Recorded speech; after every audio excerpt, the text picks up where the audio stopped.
BA भाग प्रथम की समस्त छात्रों को नमस्कार। आज हम राजनीति विज्ञान के अंतर्गत कौटिल्य के बारे में पढ़ रहे थे।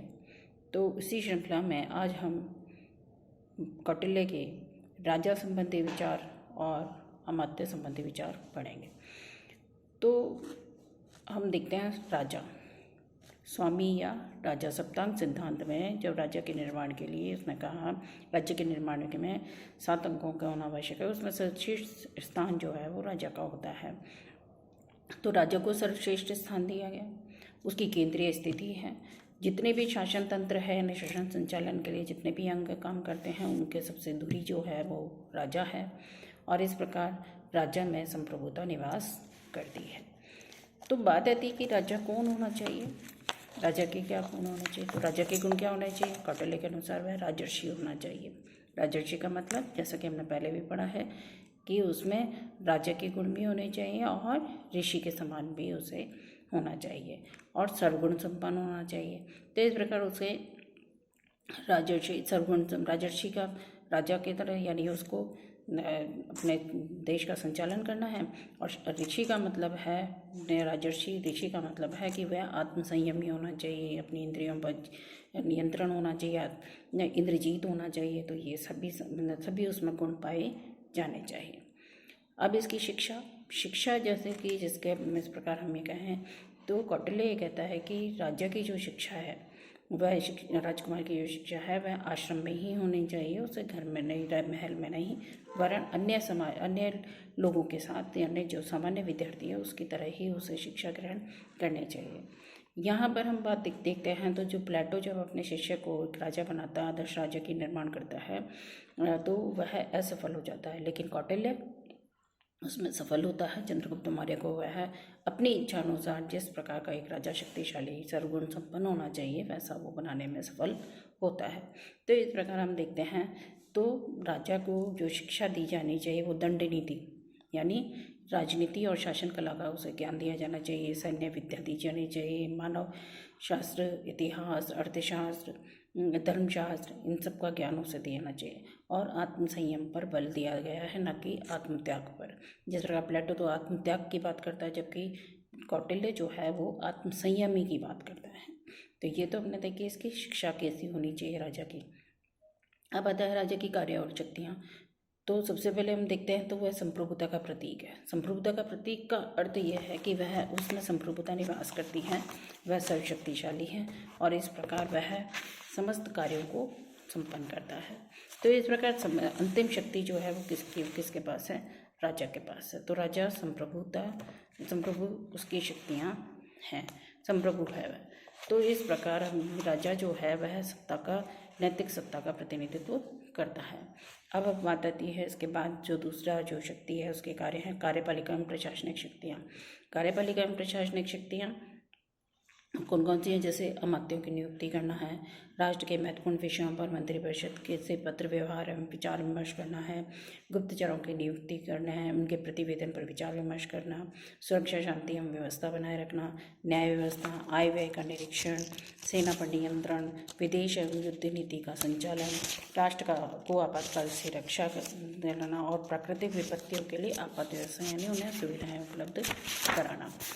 फिर आते हैं तीसरी विधायी शक्तियाँ। विधायी शक्तियाँ वो भले कानून का निर्माण नहीं करता है क्योंकि वो सदाचार और धर्म पर आधारित होती हैं। तो लेकिन फिर भी वो ये कहता है कि वह कानून का निर्माण नहीं करता लेकिन उनका प्रबंधन आवश्यक रूप से करता है। लेकिन वह कानून के अनुसार निर्णय करता है। फिर भी वह कानून का निर्माता है, व्याख्याकार है, क्योंकि अगर कोई कानून कठिन है या अस्पष्ट है तो वह उस कानून की व्याख्या कर सकता है, कानून का निर्माण भी कर सकता है। तो ये तो है विधायी शक्तियाँ यानी कानून के अनुसार निर्णय लेना, न्याय करना। फिर आती हैं न्यायिक शक्तियाँ। न्यायिक शक्तियाँ राजा जो है वो दंडधारी है, दंड का प्रतीक है। तो इस प्रकार न्याय का मुख्य स्रोत क्या है? और न्याय राजा है और न्याय का अंतिम जो पद है वह क्या है? राजा है। फिर है लोक कल्याणकारी कार्य। लोक कल्याणकारी यानी प्रजा के सुख के लिए उसे सुख सुविधाएं उपलब्ध कराना, जैसे जीविकोपार्जन के साधनों का नियमन करना यानी उसमें प्रत्येक व्यक्ति को ये अधिकार होना चाहिए कि वह अपना जीविकोपार्जन कर सके, अपनी आवश्यकताओं की पूर्ति कर सके। अस्पतालों का निर्माण कराना, विधवा, अनाथ, रोगियों, दुखियों की सहायता करना, वार्ता अर्थात कृषि, पशुपालन यानी व्यापार पर बल देना, उनका विकास करना, उद्योगों का और पंडितों का आदर और सम्मान देना और उन्हें ब्रह्म भूमि वितरित करना। मनुष्यों के चारों उद्देश्य अर्थ, काम, मोक्ष, धर्म, इसमें सहायता प्रदान करना। तो ये तो सब क्या है, लोक कल्याणकारी यानी जनता की सुविधाओं के लिए साधन उपलब्ध कराना। फिर आता है उद्यमी एवं उत्थानशील। उत्थानशील का मतलब होता है उन्नतिशील। राजा जैसा होगा, जैसे कहावत है कि राजा जैसा है वैसी ही प्रजा होती है। तो राजा कैसा होना चाहिए? सतर्क होना चाहिए, जागरूक होना चाहिए, सक्रिय होना चाहिए। यदि राजा सक्रिय है, सतर्क है, तो जनता भी वैसी ही होगी और इसीलिए वह कर्मठ होना चाहिए राजा। तो इसीलिए उसे उन्नतिशील, प्रगतिशील होना चाहिए, जिससे कि समाज का विकास हो सके। फिर आता है जनता के संपर्क में निरंतरता बनाए रखनी चाहिए। समय समय पर राजा को जनता को अपने दरबार में बुलाना चाहिए, उनसे विचार विमर्श करना चाहिए, उनकी मांगें, उनकी आवश्यकताओं की पूछना चाहिए, जन सुनवाई होनी चाहिए, जिससे कि वह जनता जो है उससे सीधे संपर्क में रह सके। तो ये तो हमने देखी इसकी शक्तियाँ एवं कार्य। अब आते हैं कि इतनी जो समस्त शक्तियाँ कार्य हैं, इसके आधार पर तो हम ये कहते हैं कि राजा बहुत शक्तिशाली हो जाएगा। तो इसीलिए उसने कौटिल्य ने उसमें नियंत्रण संतुलन की व्यवस्था की है कि राजा जो है कभी निरंकुश ना हो सके। तो पहली बात आती है, पहला जो नियंत्रण आता है ब्राह्मण और पुरोहितों की शक्ति। और ब्राह्मण और पुरोहित के कौटिल्य ये कहता है कि राजा को ब्राह्मण के अनुकूल चलना चाहिए, धर्म के नीति के आधार पर चलना चाहिए। यदि वह दुरुपयोग करता है या अधर्म का सहायता लेता है तो ब्राह्मण और पुरोहित उस पर अंकुश लगा सकते हैं। दूसरा जो नियंत्रण होता है वो मंत्री परिषद की शक्ति होती है, क्योंकि वह जो भी कार्य करता है मंत्री परिषद के द्वारा करता है, उनसे मंत्रणा के द्वारा करता है। तो मंत्री परिषद जो है वह अपनी आवश्यकताओं अपने विचार प्रकट करते हैं, सुझाव देते हैं, उसके आधार पर ही वह निर्णय लेता है। फिर आता है धार्मिक और सामाजिक रूढ़ियाँ, तो क्योंकि उस पर कई बार नियंत्रण धर्म का भी रहता है और सामाजिक का भी रहता है, क्योंकि समाज में जो परंपराएं चल रही हैं, प्रथाएं चल रही हैं, उनका वह विरोध नहीं कर सकता, उनके अनुकूल ही उसे कार्य करना होता है, निर्णय लेने होते हैं। तो कई बार ये भी उसके ऊपर उसकी शक्तियों पर नियंत्रण करती है।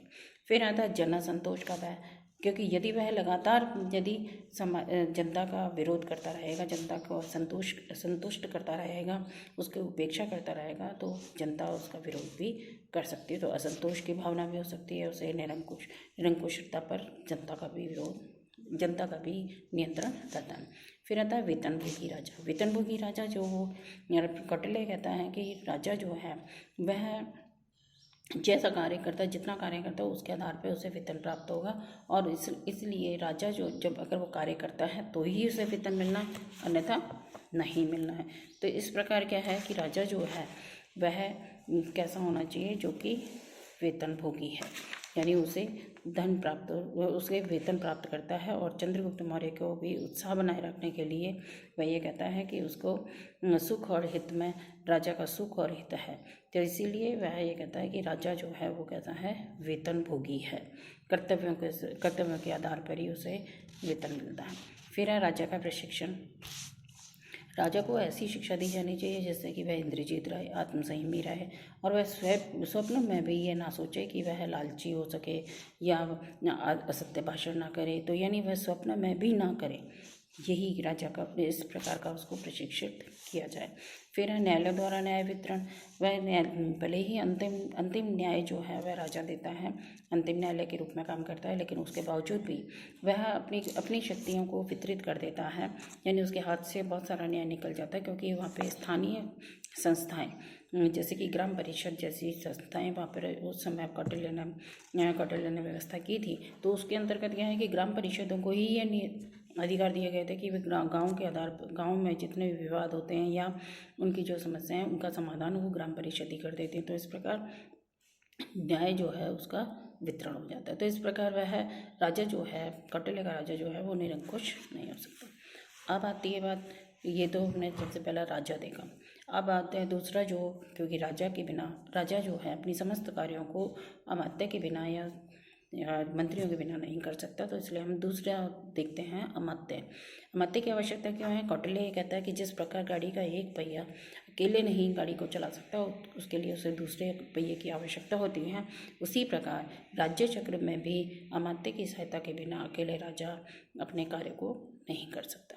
तो इसीलिए अमात्य की आवश्यकता होती है। फिर आते हैं कि नियुक्ति क्या होनी चाहिए अमात्यों की।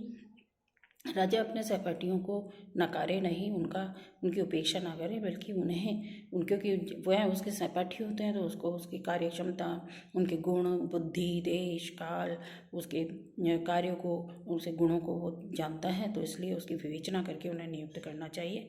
लेकिन उन्हें कभी भी अपना मंत्री या सलाहकार नहीं बनाना चाहिए, बल्कि मंत्री कैसे होने चाहिए? जो कि सर्वगुण संपन्न हो। तो इसलिए ये तो सब उसने ध्यान रखा योग्यता, लेकिन उसके बावजूद भी अयोग्य व्यक्तियों को नहीं रखे। जैसे ये ध्यान रखे कि प्रमादी ना हो, अर्थात असावधान नहीं होना चाहिए, और मदी नहीं हो, शराबी ना हो, सुप्त प्रलाप नहीं होने चाहिए, सोते वक्त वह बड़बड़ाता ना हो, क्योंकि अगर ऐसा होगा तो वह कई जो हमारे भेद रहस्य है राज्य के वह बोल सकता है। कामी ना हो, वैश्यकामी ना हो, भीत डरपोक ना हो, तो ऐसे निडर व्यक्ति होना चाहिए। तो ये है अयोग्यता, ऐसे व्यक्तियों को वह उसमें शामिल ना करें। तो इसीलिए अमात्य कौन होते हैं? जिससे तात्पर्य राज्य के समस्त पदाधिकारी, मंत्री या पुरोहित नहीं हो सकते। तो इसलिए सर्वोच्च पद क्या है? मंत्री का है। सर्वगुण संपन्न होने चाहिए, धार्मिक होने चाहिए, ये सभी उसमें गुण देखे नहीं। अब आता है कि ये जो मंत्री परिषद है या मंत्री हैं, इनके साथ वो उसका क्या कार्य है? तो मंत्र और मंत्री परिषद। मंत्र का मतलब है विचार विमर्श करना, यानी जटिल समस्याओं के संबंध में को सुलझाने के लिए वह राजा जो है वो मंत्री के साथ विचार विमर्श करता है, उसे हम कहते हैं मंत्र। और ये मंत्र क्यों आवश्यक है? मंत्रणा इसलिए आवश्यक है क्योंकि कोई भी कार्य सिद्धि करने के लिए बहुत आवश्यक है मंत्रणा करना। अब स्वयं ही डिसीजन नहीं ले सकता, तो इसीलिए उसे मंत्रणा करना आवश्यक है। अब मंत्रणा का स्थान क्या होना चाहिए? मंत्रणा का स्थान सुरक्षित होना चाहिए, गोपनीय होना चाहिए, सामान्य जन की पहुंच से बाहर होना चाहिए, और निर्जन स्थान होना चाहिए, क्योंकि ये कहावत कहा जाता है कि दीवारों के भी कान होते हैं। तो इसलिए बंद बिल्कुल निर्जन स्थान हो जाए, पक्षी या पेड़ पौधे भी नहीं होने चाहिए। फिर आता है कितने व्यक्ति होने चाहिए मंत्रणा के लिए? मंत्रणा के लिए कौटिल्य कहता है 3 या 4 व्यक्ति होने चाहिए, क्योंकि उसके अनुसार यदि एक व्यक्ति होता है तो वह सही सलाह नहीं दे सकता वह। और 2 व्यक्ति क्यों नहीं होने चाहिए? 2 व्यक्ति इसलिए नहीं होने चाहिए क्योंकि वे दोनों उसको राजा को जो है अपने वश में कर सकते हैं। तो 3 या 4 व्यक्ति होने चाहिए, जिससे कि वह सही सलाह ले सके, बहुमत के आधार पर ले सके। दूसरी बात है कि ज़्यादा व्यक्ति नहीं होने चाहिए। ज़्यादा व्यक्ति होंगे तो समय भी ज़्यादा लगेगा और सही निर्णय भी नहीं हो सकेगा। तो ये तो हमने देखा मंत्र और मंत्रणा। इसके बाद हम राज्य के कार्य पढ़ेंगे।